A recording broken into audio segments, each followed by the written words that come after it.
Histórias que tocam, vozes que curam, um lugar para quem ainda crê. O som do meu amado está no ar.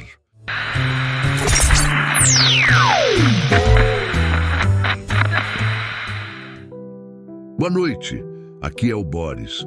E hoje o som do meu amado vai ecoar através de uma história que talvez, só talvez, fale exatamente com você. Fique comigo até o final. Há algo nesta história que pode transformar a sua noite ou a sua vida. Esta é a história de Helena, uma professora de 38 anos que morava em um bairro simples e silencioso chamado Jardim das Oliveiras, cercado por ruas arborizadas e crianças brincando nas calçadas. Tudo começou há cerca de 8 anos, quando Helena e seu marido Marcos decidiram que era hora de aumentar a família. Os dois eram casados havia mais de uma década, e embora o amor entre eles fosse firme, havia um silêncio que ecoava dentro de casa. O silêncio de um quarto vazio, de brinquedos que nunca foram comprados, de risadas infantis que nunca se fizeram ouvir. Helena sonhava em ser mãe desde menina. Guardava em uma caixa de madeira pequenas roupinhas que comprara ao longo dos anos, como quem coleciona promessas para o futuro. Mas, a cada exame negativo, sentia que aquela promessa estava se desfazendo. Passaram-se anos entre consultas médicas, tratamentos caros e orações noturnas. O diagnóstico veio de forma seca e definitiva. Helena não poderia gerar filhos. A dor não estava apenas na notícia, mas no que ela fazia ecoar. Helena sentia-se incompleta, como se sua história tivesse um espaço em branco que jamais seria preenchido. Marcos, sempre paciente, segurava sua mão e dizia: "O amor que temos ainda vai encontrar um caminho." Foi então que surgiu a ideia da adoção. No início, o coração de Helena se encheu de esperança. Imaginava a cena de segurar um bebê nos braços, de decorar um quarto, de ouvir o chamado mamãe. Mas a realidade bateu à porta como um vento frio. O processo era lento, burocrático e por vezes desanimador. O primeiro passo foi participar de um curso preparatório exigido pela Vara da Infância. Helena e Marcos sentaram-se em uma sala com outros casais, ouvindo histórias que iam do sonho realizado ao abandono inesperado. Era um misto de esperança e medo. Depois vieram as entrevistas com assistentes sociais, as visitas domiciliares, os questionários longos, perguntavam sobre a rotina, a renda, a relação conjugal, as motivações para adotar. Era como se cada palavra e cada gesto estivessem sendo pesados em uma balança invisível. Os meses se arrastavam.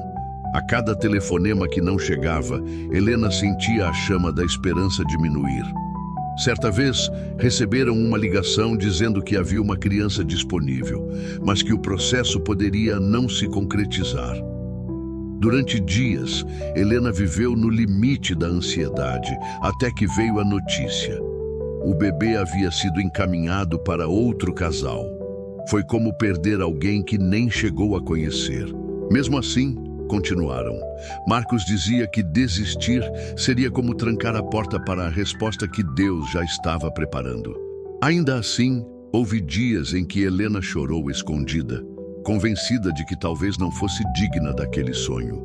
1 ano se passou. Depois, 2. As visitas ao fórum se tornaram parte da rotina. As conversas com amigos começaram a evitar o assunto, como se falar sobre filhos fosse tocar numa ferida aberta. Até que, numa manhã de inverno, o telefone tocou. A voz do outro lado parecia mais urgente que o normal. "Helena, temos uma bebê recém-nascida que precisa de uma família imediatamente. É uma situação especial e precisamos de resposta hoje." O coração de Helena disparou. Ela chamou Marcos e os dois se olharam como quem sabe que está diante de uma decisão que muda o destino. Não houve dúvidas. Disseram sim. Naquela mesma tarde entraram numa pequena sala do abrigo da cidade. Lá estava ela, minúscula, enrolada em um cobertor gasto, com olhos fechados e respiração suave. A assistente social explicou que a bebê havia sido deixada no hospital pela mãe biológica, que não tinha condições de criá-la. Helena se aproximou devagar, como se o momento fosse sagrado. Quando segurou aquele pequeno corpo nos braços, sentiu algo que não conseguia descrever. Era como se todas as lágrimas, todas as orações e todas as esperas estivessem se transformando em carne e osso diante dela. Mas ainda havia o processo judicial. A guarda provisória foi concedida e Helena passou a viver cada dia como se fosse o último ao lado da bebê. Os trâmites poderiam levar meses ou até anos. Havia sempre o medo de que algo impedisse a adoção definitiva. Durante esse tempo, a igreja que frequentavam se tornou um lugar de força. Os irmãos oravam por eles em cada culto e o pastor lembrava: Deus é especialista em abrir portas onde não existe parede. Os meses seguintes foram uma mistura de ternura e tensão. Helena registrava cada sorriso, cada nova palavra, como um tesouro. Mas à noite, quando a casa silenciava, ela pensava: e se alguém vier tirá-la de mim? Até que chegou o dia da audiência final.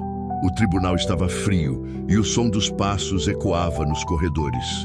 Helena segurava a mão de Marcos com força. O juiz, um homem de expressão séria, leu o relatório do processo. Falou sobre a idoneidade do casal, sobre o vínculo criado, sobre o bem-estar da criança. E então, com voz firme, disse: deferido, a adoção é definitiva. Foi como se o céu tivesse se aberto naquele instante. Helena chorou sem tentar conter.